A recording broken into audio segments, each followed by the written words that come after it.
வணக்கம். என் தம்பி வினோத் ஸ்ரீனிவாசனும் என் ஃப்ரெண்ட் ஆதித்ய பாலாஜியும் லண்டனில் 10 நாள் வராங்க. யாரெல்லாம் லண்டனில் அவங்கள பார்க்கணும்னு நினைக்கிறாங்களோ கீழே இருக்கிற கூகுள் ஃபார்மை ஃபில் பண்ணி கான்டாக்ட் பண்ணுங்க. 13ஆம் தேதியிலேருந்து 22ஆம் தேதி வரைக்கும் வினோத் லண்டனில் இருப்பான். அங்கங்கே டெசிக்னேட்டட் ஏரியாவில் லண்டனில் சுற்றி இருக்கிறவங்கள என்னென்ன ஏரியாஸ் எந்தெந்த இடத்துலன்னு இந்த கூகுள் ஃபார்மை வச்சு டிசைட் பண்ணுவாங்க. நீங்கள் டெஃபினட்டாக வினோதை பாருங்கள். அது மூலமாக என்னை கான்டாக்ட் பண்ணுங்கள். நன்றி, வணக்கம். வணக்கம். மீண்டும் மணிப்பேச்சில் உங்களை நாம் சந்திப்பதில் எனக்கு மிக்க மகிழ்ச்சி. இன்னைக்கு பார்த்தீங்கன்னா கோல்டு திரும்பி எகிரி இருக்கு. ரூ. 20 எகிரி இருக்கு. 14,220. 24 கேரட் வந்து 15,513. இன்னைக்கு என்னன்னா அமெரிக்காவில் இன்ஃப்ளேஷன் கொஞ்சம் சாஃப்டாக வந்ததுங்கிறாங்க. அதனால ஏற்ற மாட்டாங்க ரேட்டுங்கிறாங்க.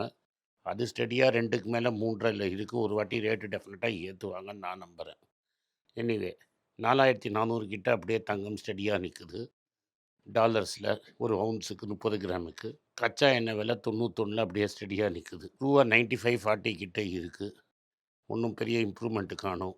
2,37,000 ஃபியூச்சர்ஸில் சில்வர் வாங்க முடியும். இப்போ வந்து நிஃப்டி வந்து 100 பாயிண்ட் டவுனில் இருக்குது. பேங்க் நிஃப்டி நேற்று ஏற்றினான். மார்க்கெட் அட்ஜஸ்ட் பண்ணுறதுக்கு இன்றைக்கி போட்டான் -288. ஆட்டோவை தவிர மற்றது எல்லாமே மார்ஜினலி நெகட்டிவ். இன்றைக்கி டாடா கமர்ஷியல் வெஹிக்கிள் 4% அப்பு. நேற்று நல்ல ரிசல்ட் கொடுத்ததுனால இன்றைக்கி டாடா பேசஞ்சரோட ரிசல்ட்டு. ஜைடஸ் லைஃப் சயின்சஸ் 2.5% கில்லி. நாட்கோ 3% அப்பு. இதுதான் ஓவராலாக நியூஸு. டாட்டா வந்து டோட்டலாக 45,000 கோடி மார்க்கெட் வேல்யூவேஷனில் குறைஞ்சது. அது ப்ரைமர்லி டிசிஎஸில் குறைஞ்சது.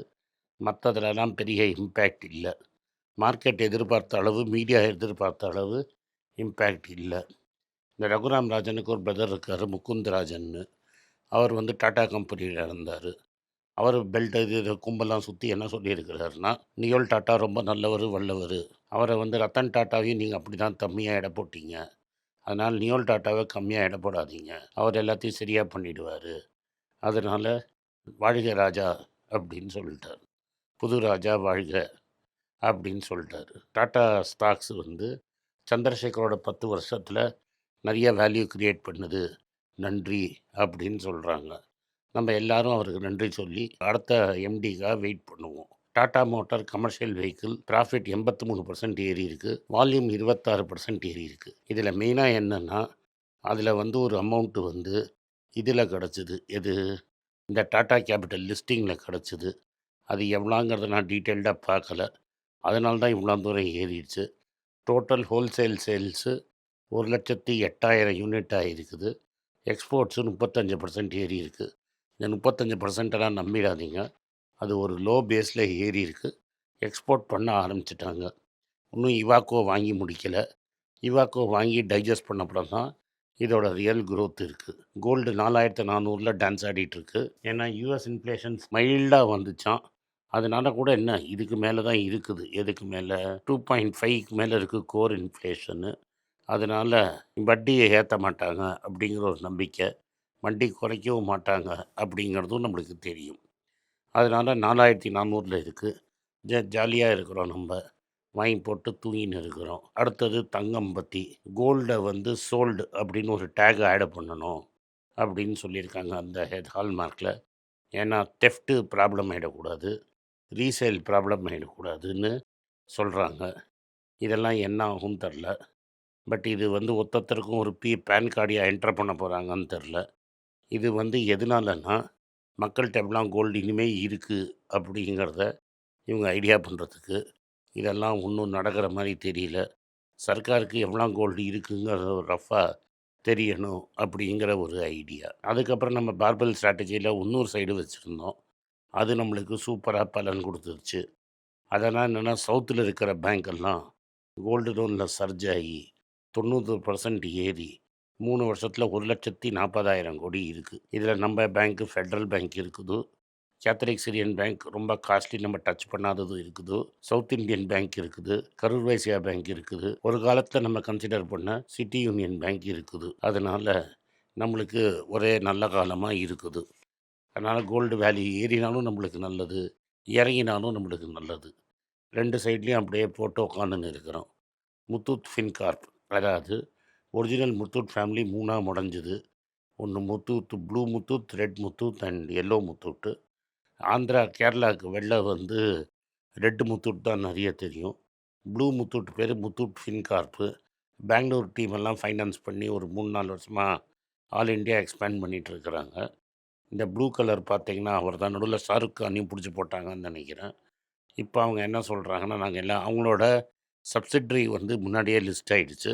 இப்போ என்ன சொல்கிறாங்கன்னா, நாங்கள் ஐபிஓ ரெடி ரெடி ரெடி அப்படிங்கிறாங்க. 4 மேனேஜரை லீட் பண்ணிட்டாங்க. 3000 கோடி ஐபிஓ போட போகிறாங்க. இது வந்து டப்புன்னு எகுரும் மேலை. அடுத்தது வந்து ஈரானுக்கும் யுஎஸ்ஸுக்கும் டீல் வந்து புஷ் ஆகிடுச்சு. டெட்லாக்டாக இருக்குது. ஈரான் நான் ஒரு வழி பண்ணால் விட மாட்டேன், எக்கனாமிக் சாங்ஷன் போடுவேன், அவனை தொலைச்சி போடுவேன் அப்படின்னு ட்ரம்ப் சொல்லியிருக்கிறாரு. ஈரான் சொல்லியிருக்கிறாங்க, என்ன 1.5 வருஷம் தானே, நீ போனப்புறம் அடுத்த ஆள்கிட்ட பேசிக்கிறோம், நீ உன்னால் முடிஞ்சதை பண்ணிக்கோ, நீ ஈரான் சொல்கிறான். அப்படின்னா 93, 94 அப்படியே க்ரூடு இருக்கும். இந்தியாவில் விலைவாசி ஏறும். நம்ம ஊரில் விலைவாசியே ஏறலன்னு இத்தனை நாள் ஏமாற்றிட்டு இருந்தோம். நம்மளே ஏமாற்றிக்கிட்டு இருக்கோம். 8 மணிக்கு ஆனும் நம்மளை ஏமாற்றிட்டு இருந்தாங்க. இப்போ என்ன சொல்கிறாங்க, வேறு வழி இல்லாமல் வெறும் 4.5% தான் ஏறி இருக்குது அப்படி ஜூலை மாதத்துலங்கிறாங்க.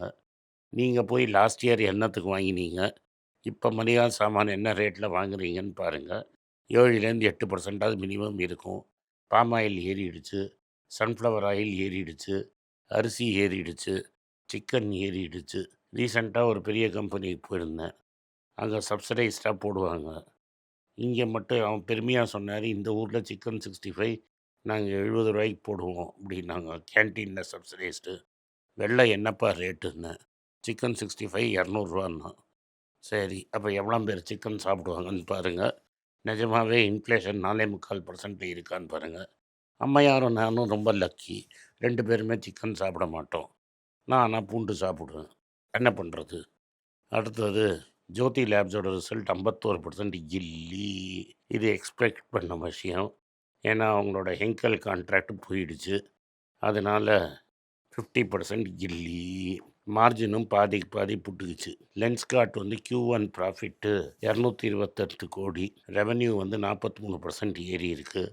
ப்ரீமியமைசேஷன் பண்ணதுனால நாங்கள் பண்ணிட்டோங்கிறாங்க. அதனால் இது எவ்வளோ தூரம் சஸ்டெயின் ஆகுதுன்னு பார்க்கலாம்.